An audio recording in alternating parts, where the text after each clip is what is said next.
everyone, Joe here from ActionX. Welcome to What's in the Tuber. Welcome back. If this is your 7th Heal Season 2 episode review, hope you're doing well. Hope you're staying safe out there in the big old world.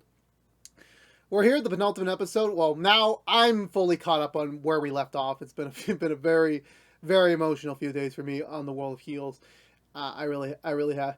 I will say, and just because I say that, I don't mean that as a bad thing. I really don't. I just feel like, after last week's near masterpiece of an episode, this was great. I mean, this is the thing where you get to the problem when you have something that's like a GOAT status, where you have an episode that oh my god, this is so freaking great, and then or so amazing, and then the next episode's like, oh, it was still good, but it's not the masterpiece level.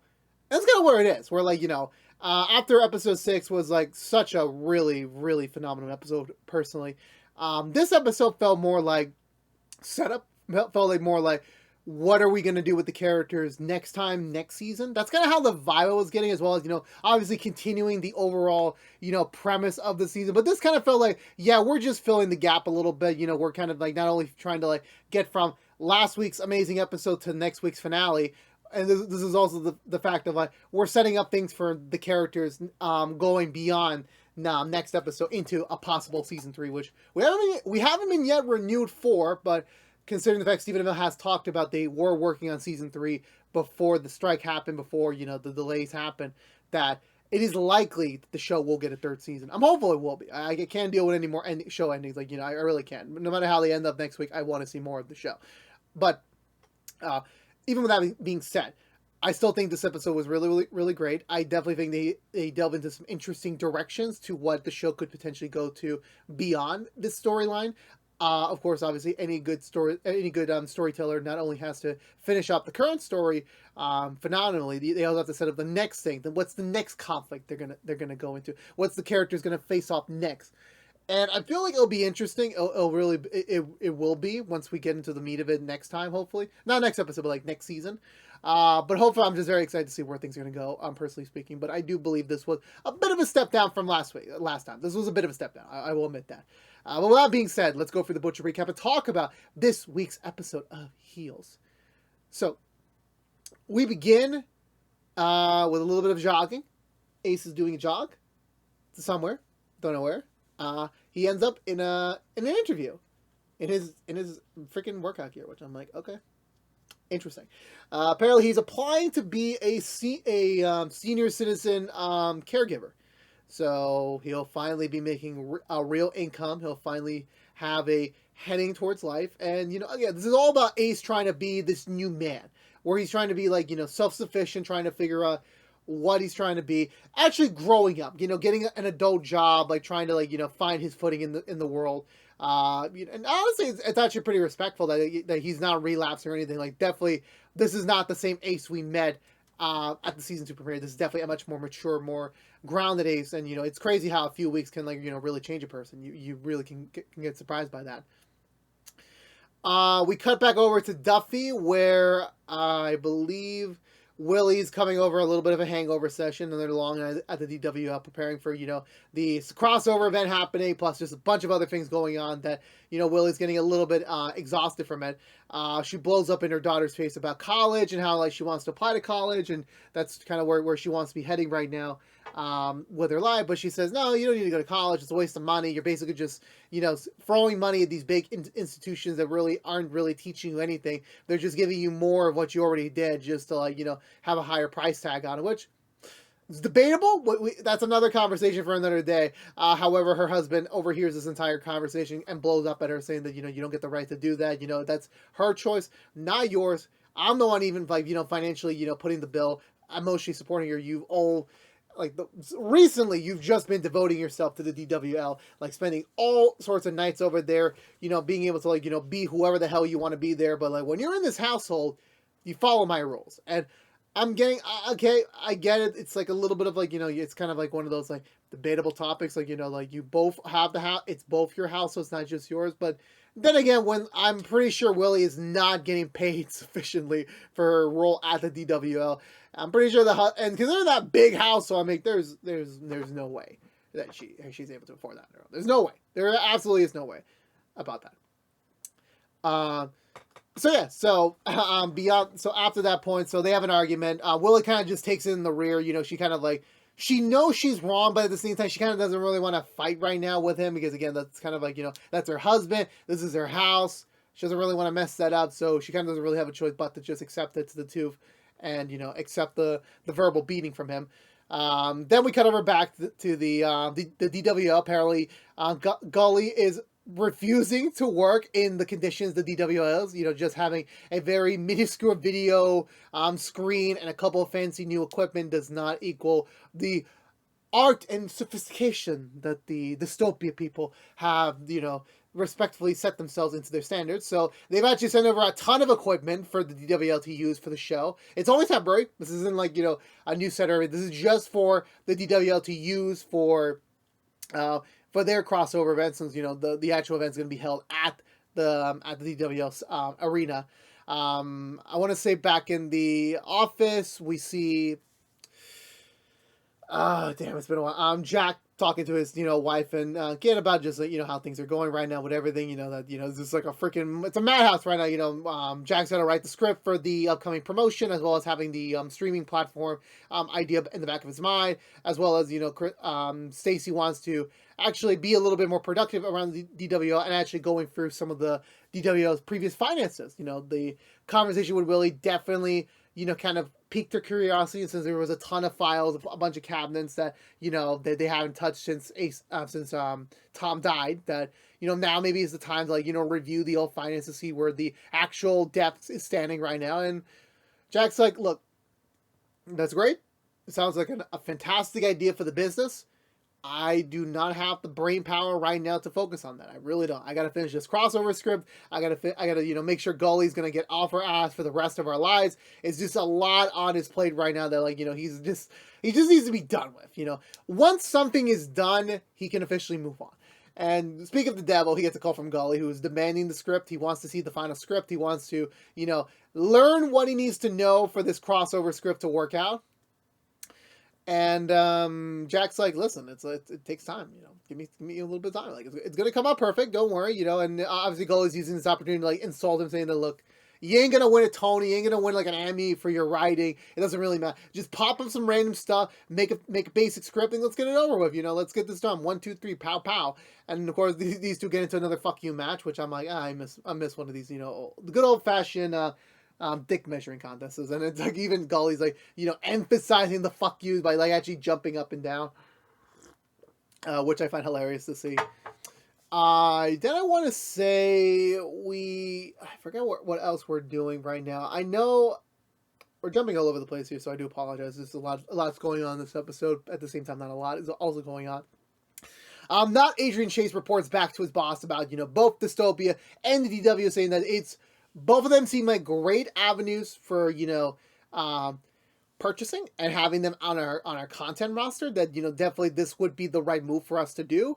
And his boss is like, okay, I trust your word, but the problem is I have to pitch this to the shareholder, I have to pitch this to the people who are actually going to pay us the money to make this acquisition possible, to make this content deal happen. And you gotta impress me. I gotta know what's really going on. So I'm actually gonna go down there, meet with both of them, and then choose whichever one I find appropriate to sign on with. So yeah, so it's definitely a good sign for both of them. Then I believe we get into I know eventually Willie comes back to the DWO while the guys are supposed to be training right now, and she yells at the daddy wrestler, the one that has a kid, about, like, the fact that he's late because, like, you know, he was riding a bike and everything. And she kind of, like, uses her frustration she had against her husband and just all of her other problems and unleashes it against it, which I'm like, Willie, the man has a child, a baby.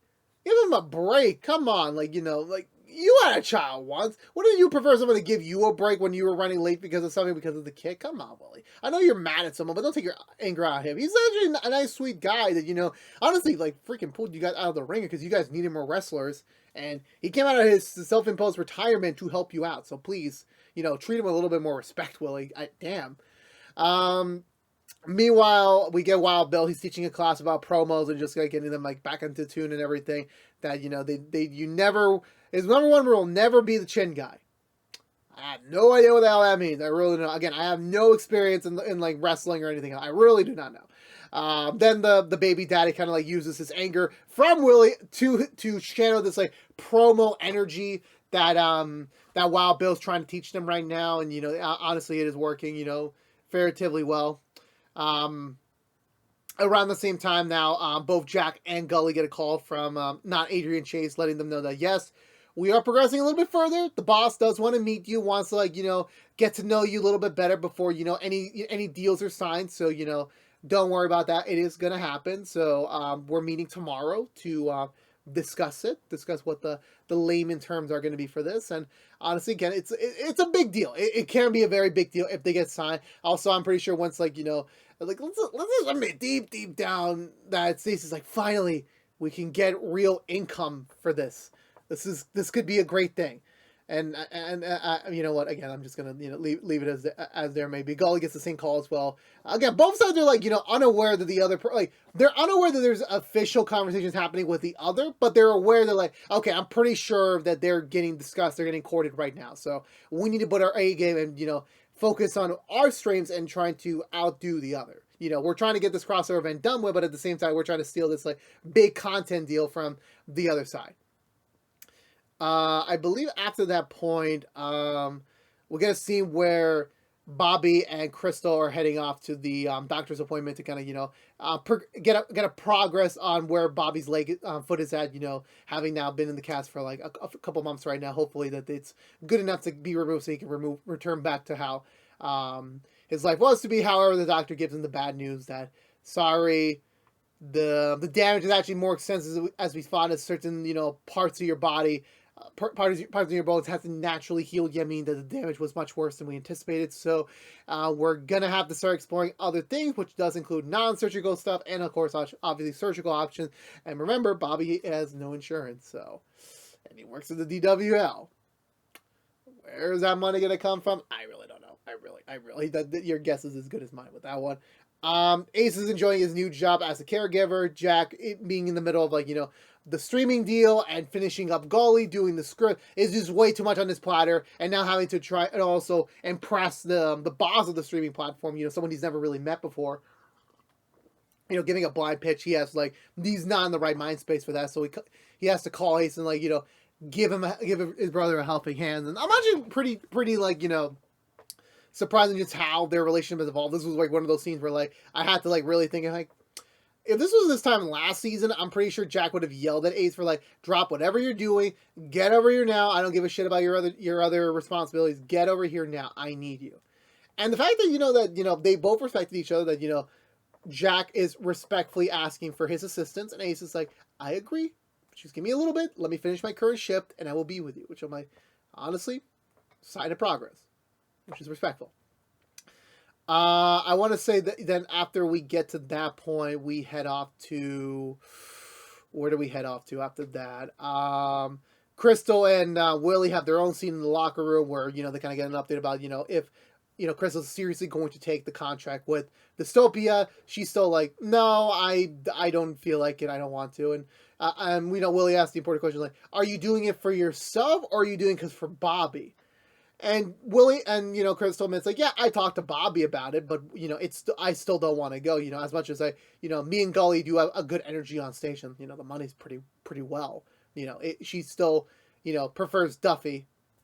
And again, Willie's just again giving her own advice, just not fully directing it. Where she's admitting don't let anyone else determine what you want. Make your choices based on what you want, and that's all I'm gonna say. Meanwhile, Stacy, not going against Jack's wishes, continues to look through the boxes she found from the basement. There's a lot of questionable papers there, which she does want to talk to Jack about, but Jack's like, again, I'm not in the mind space right now to really do this. Ace finally comes through, and they start talking about how do we really pivot ourselves direction wise to get us in the right mind space for the upcoming meeting. And Ace has gotten this great idea. He's actually going to be the one to script the entire promo. Everyone's involved, even the staff, which I know it's only 2 people. I'm it's actually pretty crazy. He's everyone's being involved with this promo. It's actually a pretty special promo, to say the least. So everyone's involved here. So they shoot it. So everyone's like kind of doing like their own thing. Diego was up in the water tower, while Bill's riding a bike for some reason, while he's having a conversation with Willie just about the past and everything. Just how you know how much has happened since then, and now that they're old and some opportunities they used to have are just no longer available to them, and it kind of it sucks. It really does suck. I think that was the only important thing, and everyone's just kind of shooting their own promo on their side, and I don't really have much to say. It's just a cool like team building moment, family building moment between them. So that's actually pretty respectful there. Then I want to say we cut over to back in the locker room. They're starting to edit the promo video together, and also they want to do this big, fancy reception-like mood for her for when the big boss comes over tomorrow for the meeting, just to, impress her, wine and dine her before the generic pitch meeting, that everyone knows how to do, and everyone's like, again, it's the energy is like everyone's wants to be really involved. Is just a sign of you finally formed this great familiar environment that everyone wants to be a part of it. Even if it's not the best paying thing, they still have fun. They still want to be involved and still want to get themselves to the next level somehow, somewhere. And what is Gully doing in the meantime? He's throwing a big old pool party, which I'm like, great. That's totally in the style of Gully, which I'm like, that's a really big pool. Do you really need a big pool? I've always dreamed about what my pool would look like in the future, and I'm just like, it's not that big. Maybe half that size, maybe a little bit wider, but definitely not that long. I don't know. I sound like something else, but anyway. So the boss lady decides to hit up Dystopia first, and then come to DWL on the next day. And she's kind of really only there for Crystal and the Condemned, because that's all she's asking for. Rooster's trying to swoon her with just himself, and even though she knows about him, it's still the factor of oh, I know about you, Rooster, but I want to meet Crystal. I want to talk to her. I want to be able to talk to the Condemned.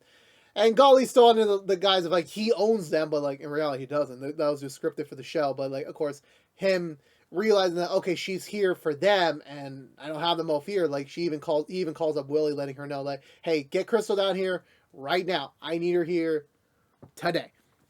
And Willie's like, no, fuck you. She doesn't want to go. We're already busy over here, and it's more progressive. More fuck yous and more no's. But the big kind of sadly leakage in Willie's argument against Gully is that Gully's like, you haven't hung up on me yet. I'm still pleading to you to bring Crystal here, but you haven't hung up on me yet. You realize of the prospectfulness that I can bring to her career. You know that.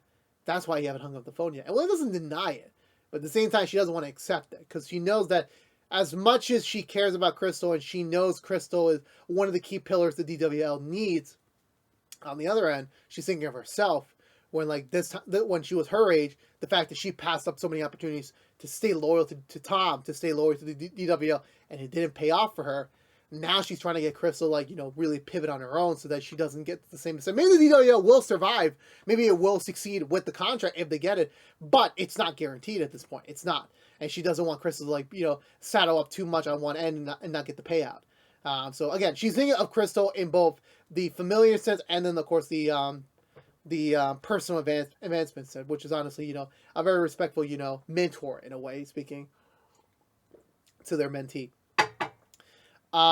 Speaking of Crystal, we get a scene between Crystal and Ace about I think Crystal tells Ace about Bobby's injury. It's not healing up properly, so it's not totally done. Obviously, Ace is going to hold that over for him for the rest of his life. That he hurt Bobby severely and it caused some pretty major damage. So I'm I really feel sorry for him. But Ace is starting to atone for his sins by making himself a better person, and that is really obvious. It's noticeable, and that can be something that you can always give Ace, that he has very good intention, and now finally it seems that he's actually trying to make do on those good intentions finally the right way.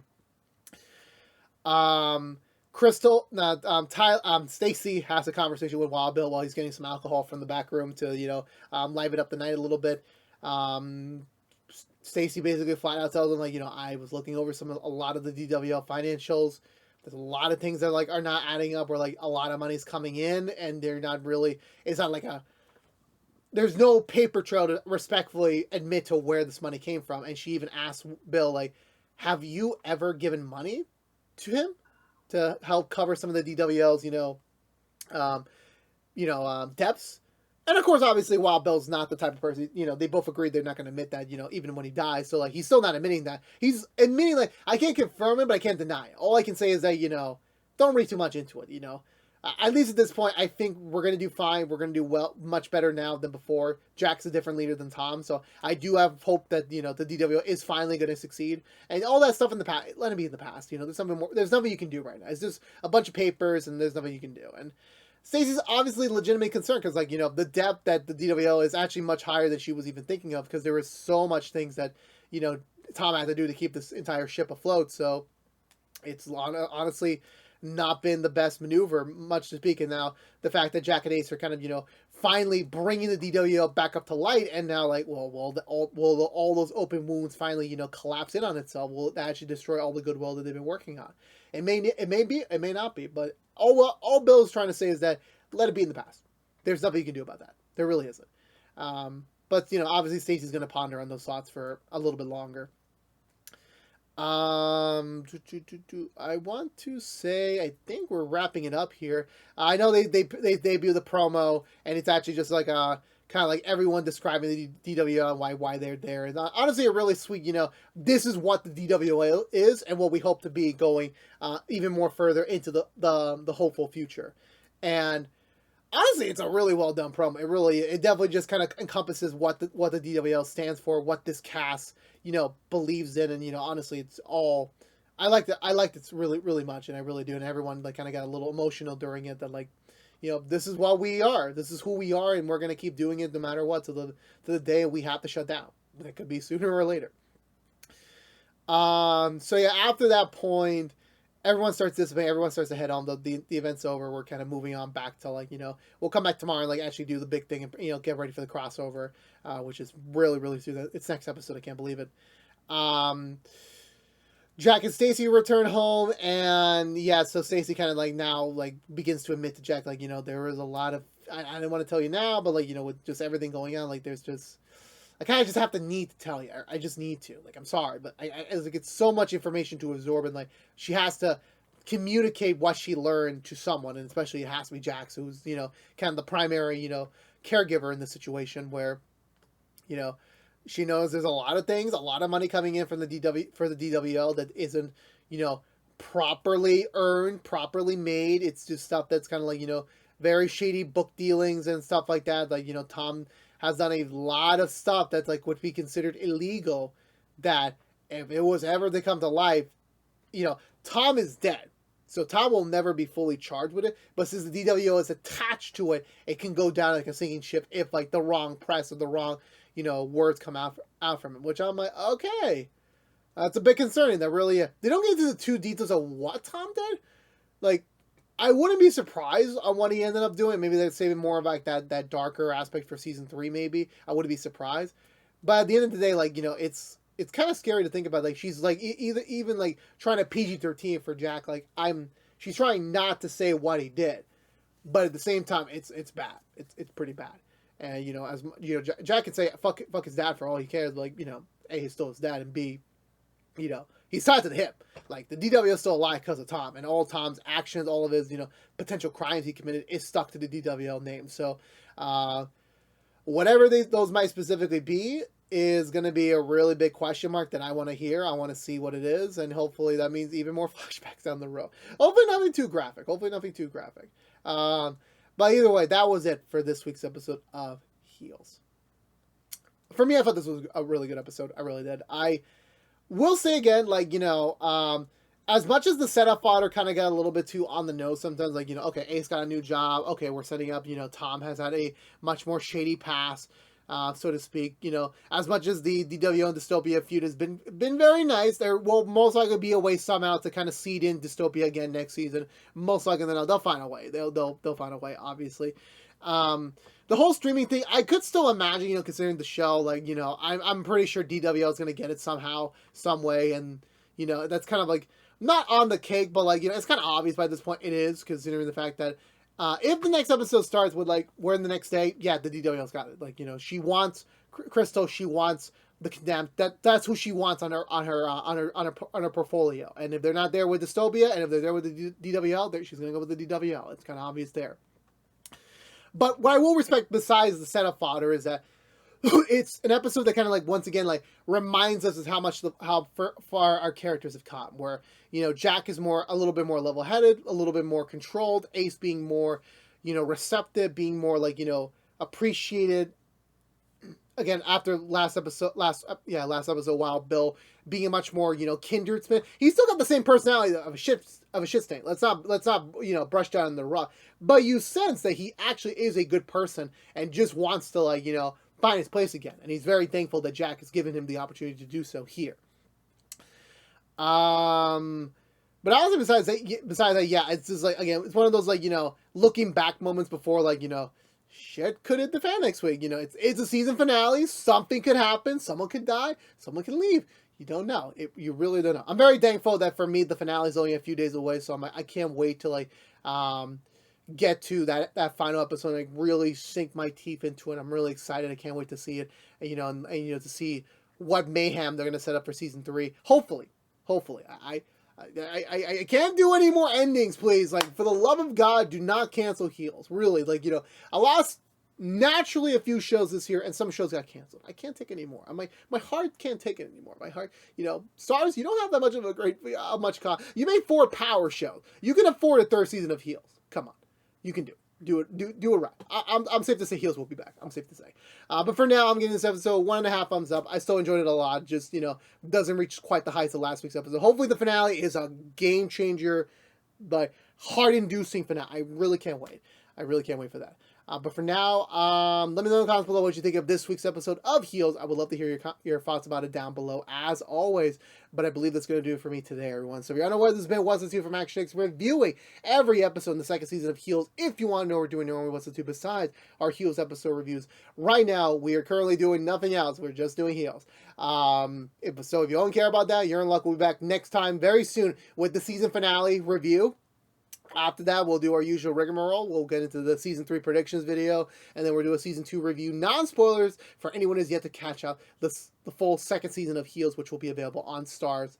Sadly, Heels is not partnered with anything else. I actually have to pay for Stars because I fucked up with me going away on a trip and everything. So, thankfully, Stars had a promotion where, it's $3 for 3 months. So I'm like, it's not bad. It's really cheap. I'm actually going to cancel it once Heels is over because, I actually looked for the entire platform. There's something I want. So I'm like, I don't care. I'm just, I'm just going to pay the $3 just to watch Heels, and I'm done. I'm out. But again, thank you so much for watching. Please subscribe if you haven't yet. Like, favorite, share if you want to, and ring the bell for more cool videos like this one. But until we see each other again, for all you Heels out there, thank you so much for watching. Until the next week's episode for the big finale, stay safe out there. Be good to each other. And as always, peace out.